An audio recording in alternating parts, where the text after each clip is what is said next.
So, kumusta mga Kanoysi? Welcome back sa ating YouTube channel, Pilipinoysi. So, ngayong araw, another update na naman tayo. Patungkol naman ito sa mga pogo-pogo. Alam naman natin kung gaano talaga katalamak yung pogo dito sa Pilipinas, which is sana mawala na yung mga yan. So, yun, from Kasaysayan, Pinoy. So, meron itong pamagat na nagulat ang mga pulis sa natagpuan nila sa isang nakakandadong gusali sa Pogo Hub sa Porac, Pampanga. So, ano kaya yan, men? Nako. Hindi na talaga matigil-tigil to. Tapos malaman-laman natin, meron pa tayong mga ibang senador na parang against sila na walain yung lahat ng pogo dito sa Pilipinas. Ano? Nako. So yun, from Kasaysayan Pinoy. So bago natin simulan, syempre, supportahan nyo yan, Kasaysayan Pinoy. Tapos yun, kung trip nyo ng mga ganito reaction video, may kasama kayo manood. Huwag nyo na rin kalimutan supportahan yung YouTube channel natin, Pilipinoysi. So hindi na natin ito patatagalin pa. Simulan na natin, baka agawin pa ng China. Again, ang title ng video ito, nagulat ang mga pulis na natagpuan nila sa isang nakakandadong gusali sa Pogo Hub sa Porac, Pampanga. So, like, comment, share, subscribe. Start. Magsagawa ng rescue operation ang Presidential Anti-Organized Crime Commission o PAO kasama pa ang ilang miyembro ng PNP SAF sa nakakandadong gusali sa loob ng illegal Pogo Hub sa lalawigan ng Porac, probinsya ng Pampanga noong isang araw. Sa tulong ng kanilang kasamang interpreter na isang Chinese-Malaysian, napag-alaman ng mga otoridad na may isa pang lalaki ang nakakulong sa isa sa mga silid ng gusali dahil sa ingay na ginawa nito. Sa ginawang pagbabantay ng SAF sa lugar, isang maingay na sigaw ng isang lalaki ang kanilang narinig sa loob mismo ng gusali. Ang naturang lalaki ay ipinakausap sa kasamang interpreter at sinabing nais nitong tulungan siyang makalabas sa nakakandadong silid. Gamit ang isang bolt cutter, puwersahang sinira ang Grabe, so ito talaga yung nagkakapagpatunay na meron talaga silang ginagawang kabalbalan dyan sa mga pogo nila, no? I think ano din to torturing or pasok sa torturing yun or kasabwat nila yun, ewan ko.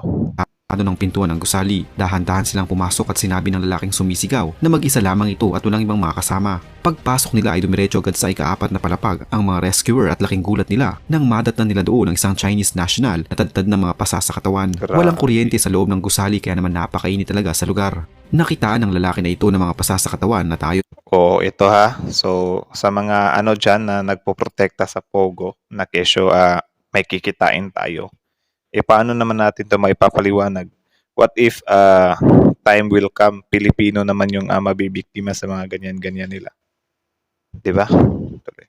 Sa lalaki, nakakulong umano siya sa silid ng nasa 10 araw na rin nang walang pagkain. Bukod dito ay madalas umano siyang sinasaktan.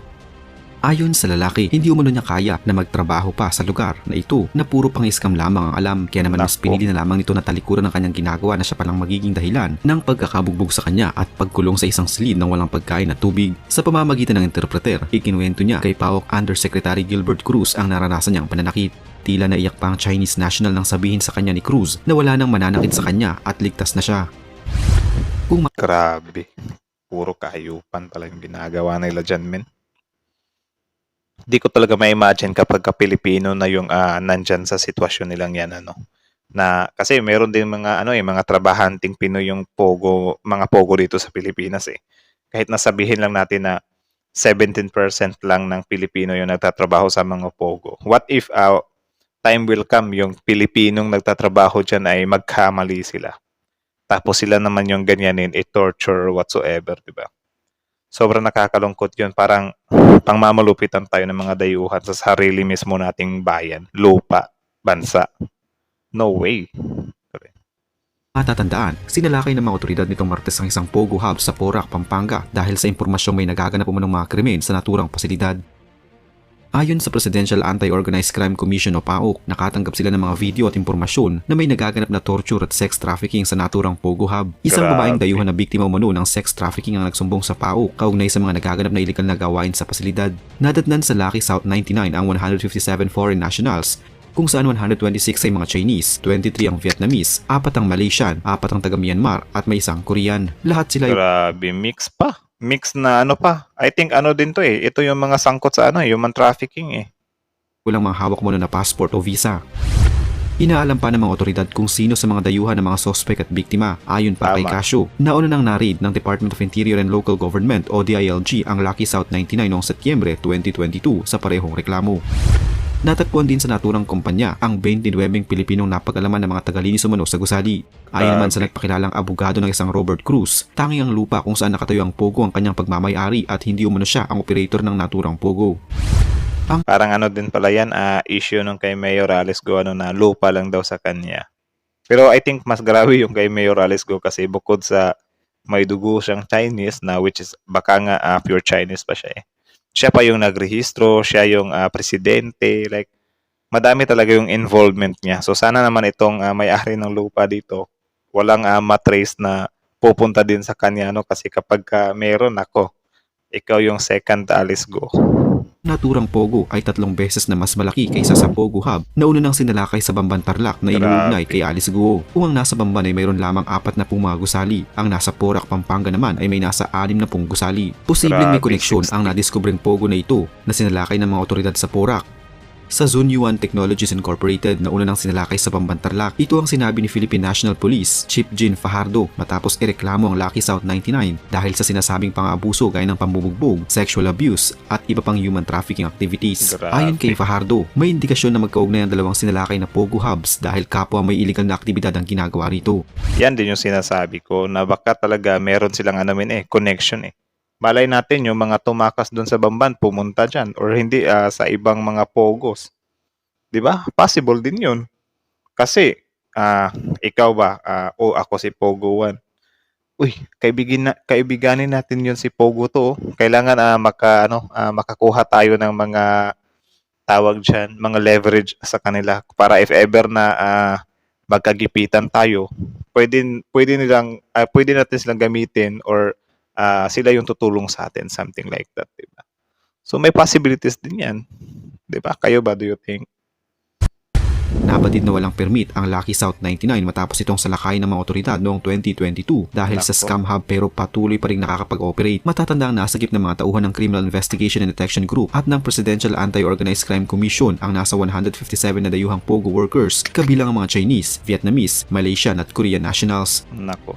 Wala namang nahuling operator ng Pogo sapagkat bigo pa rin ang otoridad na pasukin ito makaraang ibasura ng korte ang search warrant para dito dahil sa usaping teknikalidad. Una nang sinibak ang hepe ng Porac Municipal Police Station dahil sa kapabayaan kung bakit nakapag-operate pa rin ang naturang establishmento kahit walang kaukulang permiso. Yan din. Walang permiso pero nag-o-operate. Like, parang ewan lang. Bukod sa isang Chinese national na tadtad ng pasa sa katawan na narescue ng mga otoridad sa nakakandadong gusali, nasagip din ng mga miyembro ng Philippine National Police Special Action Force ang isang Chinese matapos itong makitang naglalakad sa labas ng compound na nakaposa sa frame ng kama na kanyang binaklas. Grabe. Bukod sa maraming pasa at sugat sa buong katawan, may black eye din ng Chinese sa kaliwang mata. Puno rin ng tuyong dugo ang damit nito. Sinabi ng pulisya na siya ay biktima ng kidnapping. Na-recover din ng mga otoridad ang isang video na Grabe, ano? Diba? Can you imagine that? Dito gumagawa ng karahasan sa sarili nating bansa. Kasi alam nila sa lugar nila, hindi, sobrang stricto eh. Dito kasi sa Pilipinas, sobrang luwag lang eh. Kaya dito, wala. Ginagawa tayong dito, kampo or paggawaan ng mga illegal na gawain. papakita ng mga taong pinahihirapan sa loob ng Lucky South 99 compound. Isang video ang nagpakita sa isang lalaking dayuhan na paulit-ulit na hinahampas ng isang retractable baton sa ulo at katawan. Grabe. Malaki talaga ang posibilidad na may kaugnayan ng Pogo Hub sa Bamban Tarlac at ang Pogo Hub na nasa Porac, Pampanga. Kung matatandaan, sa ginawang pagbubuklad sa mga vault na nasa Pogo Hub sa Bamban sa Tarlac, nagulat ang mga otoridad sa 16 pang mga vault na kanila pang binuksan sa mga sumunod na araw May mga dahil sa SIM unang card. vault ay nakakuha sila ng isang pares na nakaplastik pang posas at isang retractable na baton o isang uri ng pamalo. Ayon sa spokesperson ng Grabe, ano? Yan retractable na baton, di ba? Yan yung sa Porac din na nahuli nila. Uy, ano pala yan? One posas and one retractable baton every pogo. Nako, what if na lang kaya meron pang higher ups talaga siya na, Sino kaya yung kumag na yan? Presidential Anti-Organized Crime Commission na si Dr. Winston John Casio. Posible umunong ginagamit ang mga ito sa mga nagtatrabaho dito na hindi nakakakuha ng kanilang quota o target sa isang araw. Maaaring pinoposasan umano ang mga ito, binubugbog, pinapalo ng baton o binabatukan sa tuwing sila ay hindi nakakatarget sa dapat nilang ma-achieve. Maaari ding verbal abuse at kung ano-ano pang klase ng parusa at abuso ang ginagawa sa mga nagtatrabaho dito na hindi namimit ang kanilang mga target. Bukod sa mga pera at napakaraming mga dokumento at bukod sa posas at pamalo, sa isa namang Pogo Hub noon na nasa Pasay naman ay nakadiskubre at gumulat sa ating mga otoridad nang pasukin nila ito noong nakaraang taon ay ang isang torture chamber. Sari-saring mga pamalo, pangkuryente, airsoft guns, mga batuta at yantok at mga nayuping aluminum baseball bat ang nakita nila sa loob mismo ng silid. Grabe na yuyuping baseball bat. Kawawa naman yung pinagpapapalo nito, Mino.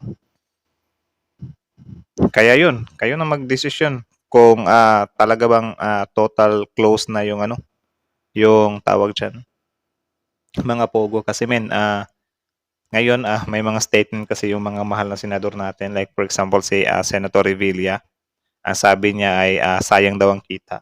Kaya di daw natin i-close yung mga pogo, may ibang paraan daw, something like that. Tapos si Sen Jinggoy naman, ang mga illegal lang daw i-close, itira yung mga hindi illegal. So kayo ba, do you think, ano ba, ah, tawag dyan, may mga point ba sila? Kasi kung ako yung papaanuhin, dapat close na lahat para wala na, tapos na yung problema. Maiwasan na natin yung mga pinagagawa nilang mga kabalbalan dyan. Kasi kung sabihin naman natin na, ano, na, tawag dyan, itira lang natin yung ano, mga legal.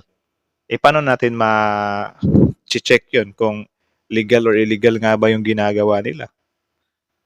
Baka after 3 months, 1 year, doon pa sila gagawa ng illegal. 'Di ba? So hindi talaga natin ma-check men Like, do you think ba yung Porac na yan, yung sa Bamban, nung nag-apply sila, diretsahan ba silang gumagawa ng mga kalokohan? Hindi naman siguro, 'di ba? Kaya nakakalusot yung mga yan. Hanggang sa kalaunan, wala na. Lumalabas na yung mga tunay nilang hangarin. Kaya para magpatas na lahat, walain na lang lahat, 'di ba? Agree ba kayo doon? Comment down below. Tuloy. Mayroon din ditong mga nakasabit na posas at bakas sa pader ng mga natuyong dugo. Grabe. Kung ang pogo sa Bamban sa Tarlac ay nasa likod lamang ng munisipyo, ang pogo naman sa Pasay na ito malapit lamang sa munisipyo at istasyon ng pulis. Nako. Sa kabila ng panawagan ng China na itigil ang operasyon ng pogo sa bansa noong Agosto, pinaglaban pa rin ang mga ito ng PAGCOR dahil sa mga benepisyong pang-ekonomiya na nakukuha mula rito. Ang patuloy na Magkano pagsibol lang ng ba? pogo hub sa bansa ay maaaring maging daan upang makilala ang Pilipinas bilang pangunahing online gambling site sa buong Asya. Maraming posibleng bungang nakakabit sa uri ng libangang ito. Bukod sa paglago ng ekonomiya, maaari rin itong makapaghatid ng masamang epekto, lalo na Tama. hindi pa napapatibay ng Pilipinas ang ilang kahinaan nito sa ibang aspeto. Sa kasalukuyang kondisyon pa lamang, nagsulputan na ang iba't ibang kaso ng pagkaabala sa pagdami ng pasugal. 'Di ba? Nakapokus lang sa kikitain ng bansa. Paano naman yung maaaring mawala sa bansa? Paano naman yung national security natin? Paano kung yung mga yan, kalaunan gagawa yan ng mga scamming? 'Di ba? So ang ang ibibigay nilang kita para sa Pilipinas, galing lang din sa mga kawawang Pilipino na na-scam. Kasi ako, hindi sa pagmamayabang, sobrang daming scam ng cellphone ko ngayon. Halos everyday may nagte-text. Baka sila yung may gawa niya na. Mamaya ipapakita ko sa inyo yung mga text message. Sobrang dami. Tuloy. Maaaring umakyat ang bilang ng mga biktimang pwedeng malulong sa bisyong ito na kalaunan ay baka makasira ng pamilya pati na rin ang lipunan. Kung Tama. nanaising ipagpatuloy ang pagpapatayo ng pogo, maaaring mamuhunan na ang bansa sa mga pasilidad na makatutulong sa mga biktimang ito upang hindi ito maging mas malaking problema sa hinaharap. Mas mainam din kung mas pagtutunan ng gobyerno ang pagbabantay sa industriya para mas magkaroon sila ng kontrol sa mga posibleng maging kaganapan. Sa pamamagitan nito, mapag-iisipan ng lahat na pangangalagaan pagdating sa money laundering at kung paano ang magiging tingin ng mga bata sa pasugalan. Yan ding money laundering. Nangangailangan ng masusing paghahanda sa ganitong mga hakbang dahil hindi na mababawi ang kontrata sa mga negosyo pati na rin ang mga epekto nito. Sa ngayon ay hindi na lamang West Philippine Sea ang issue natin sa China dahil Tama. maging ang pogo na kanilang pinasimulan sa ating bansa ay isa na din sa mga pinoproblema natin at dapat gawan ng agarang solusyon. Nako. Grabe na to. So yun from Kasaysayan Pinoy guys. So original video link in the description box below. Panoorin nyo yan. Supportahan nyo rin siya. For sure, mapapaano kayo sa mga content niya. Like, ganito pala yung mga pinaggagawa ng Pogo dito sa bansa, di ba? Sobrang laking epekto. Tapos yun, what can you say about that na ang opinion ng mga senador natin ay ayaw nilang ipa-close lahat ng Pogo kasi yun nga, sayang daw yung kita. Ang isa naman ay mga illegal lang daw yung tanggalin. Comment down below. Kasi kung ako talaga, aanuhin natin yung kita, di ba? Kung galing lang din naman sa mga ini-scam nila sa kapwa natin Pilipino. Kawawa naman yung kapwa Pilipino natin, men, na pinaglololokolong nila sa mga mga text message nila, di ba? Tapos yung kita na yan, ano lang pala, kita lang pala or yung natatanggap ng Pilipinas, baka nasa 5% lang sa mga na-scam talaga nila, di ba? Wala. Ilugi yung mga kapwa Pilipino natin. Kawawa. Grabe yung message ko, umabot na ng 753. Grabe, halos araw-araw talaga 'to, eh. Wait lang ha, pakita ko sa inyo. Eto, grabe, from yesterday, meron akong natanggap na 4 na text. Saan kayo diyan? Ba't ang dilim? 4 na text yan ha, kahapon ko yan natanggap yang mga yan. Eh, sino nagse-send yan? Baka sila lang din. Tawagan ko nga dito, baka may pogo 'to, eh. Tapos meron silang pinapa-click na link. Meron dito, connect with nature using Samsung, receive special invitation. Bakit ako ini-invite? Hindi naman ako nag-apply. Tapos sa mga ganyan yung pinapa-click nila, oh. Mga link-link. Ba't ba ang dilim yan? 'Di ba? Madami pa 'to eh. Minsan nga natatawa ako kasi may mga Banco de Oro daw. Magko-close daw yung Banco de Oro ko. Di wala naman akong Banco de Oro, mga sira. Tapos ito daw, Good Day LBC naman yan. Oh, wala naman akong in-order sa LBC, bakit may pa ganyan? 'Di ba?